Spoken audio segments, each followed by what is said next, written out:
मोदी की working style को समझने वाले जानते हैं कि प्रधानमंत्री पहले लक्ष्य तय करते हैं और फिर उसे पूरा करते हैं। उत्तर प्रदेश चुनाव के दौरान में मोदी ने कई बड़े वादे किए थे। अब उन वादों को पूरा करने की जिम्मेदारी योगी के कंधों पर है। दिल्ली में प्रधानमंत्री से मुलाकात के दौरान अगले 100 दिनों के एक्शन प्लान पर योगी ने चर्चा की। अगले 100 दिनों में योगी को मोदी की वर्किंग स्टाइल के हिसाब से कमिटमेंट को पूरा करना है।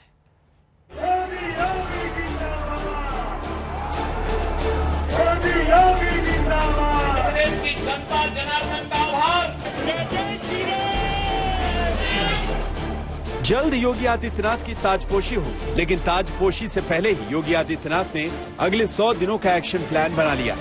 यानी आने वाले दिनों में योगी कौन कौन सा कमिटमेंट पूरा करेंगे, इसकी लिस्ट तैयार हो गई। मतलब यही है कि एक्शन प्लान रेडी है, बस शपथ ग्रहण का इंतजार है। आखिर आप सोचेंगे कि योगी आदित्यनाथ की पहली और उनकी दूसरी इनिंग में क्या अंतर होगा।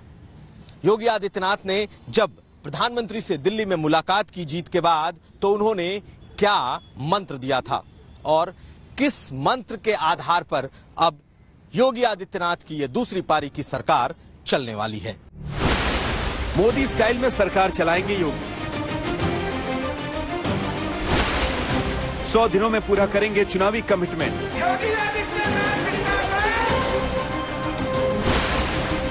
बुलडोजर चलेगा, माफिया पर हंटर चलेगा।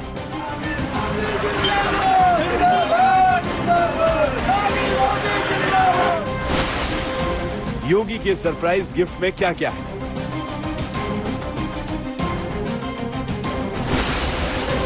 मोदी का वायदा, योगी का फौलादी इरादा। अन्यायी, अत्याचारी, दुराचारी कितना भी बड़ा क्यों न हो, कितना बलशाली क्यों न हो, उसके सामने कभी झुकने की आवश्यकता नहीं, कभी हथियार डालने की आवश्यकता नहीं। अन्याय और अत्याचारी का अंत होगा, जरूर होगा, ऐसे ही जैसे हिरण्यकश्यप का अंत हुआ था। 2022 में चुनावी जीत से निकली राह की अगली मंजिल 2024 आम चुनाव। वैसे 10 मार्च को आए नतीजों ने बता दिया है कि यूपी में मोदी और योगी की जोड़ी बीजेपी के लिए बेहद कामयाब फॉर्मूला साबित हुई। हर योजना, हर मिशन में योगी जी के यूपी ने देश के लक्ष्यों को हासिल करने में अग्रणी भूमिका निभाई है।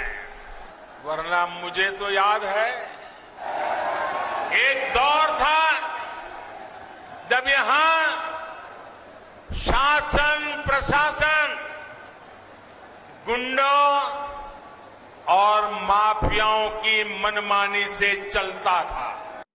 प्रधानमंत्री श्री नरेंद्र मोदी जी के यशस्वी नेतृत्व और मार्गदर्शन में आज उत्तर प्रदेश देश के विकास में बाधक नहीं, देश के विकास में अग्रणी भूमिका का निर्वहन करते हुए दिखाई दे रहा है। और सहारनपुर में मां शाकंभरी के नाम पर बनने वाला ये विश्वविद्यालय, इसका एक उदाहरण आप सबके सामने है। बीजेपी ने 403 सीटों में से अपने दम पर 255 और सहयोगी दलों के साथ 273 सीटें जीतकर प्रचंड बहुमत हासिल किया। ये किसी भी लिहाज से ऐतिहासिक था। सूबे का कोई भी मुख्यमंत्री इससे पहले कभी पद पर एक संपूर्ण कार्यकाल पूरा करने के बाद दोबारा चुनकर नहीं आया। न ही 1985 के बाद कोई सत्तारूढ़ सरकार दूसरे कार्यकाल का जनादेश लेकर सत्ता में आई। जनता को भरोसा है कि योगी कमिटमेंट पूरा करेंगे। भारतीय जनता पार्टी इस देश के हर नागरिक को सुरक्षा की गारंटी देती है, उसके सुख और समृद्धि की गारंटी देती है। भारतीय जनता पार्टी ने जो कहा, भारतीय जनता पार्टी की सरकारों ने वह किया। एक तरफ मोदी और योगी की जोड़ी तो दूसरी तरफ राशन वाले शासन का कमाल। यही दो वजह हैं जिसने यूपी की सियासत में नया अध्याय लिख दिया। वही अध्याय जिसके बलबूते 2024 में नया अध्याय लिखा जाना है। 2019 में जब लोकसभा में हम दोबारा जीत करके आए तो ज्ञानियों ने कहा था कि भाई इस 2019 के जीत में क्या है, ये तो 2017 में ही तय हो गई थी, क्योंकि 2017 में यूपी का रिजल्ट आया था।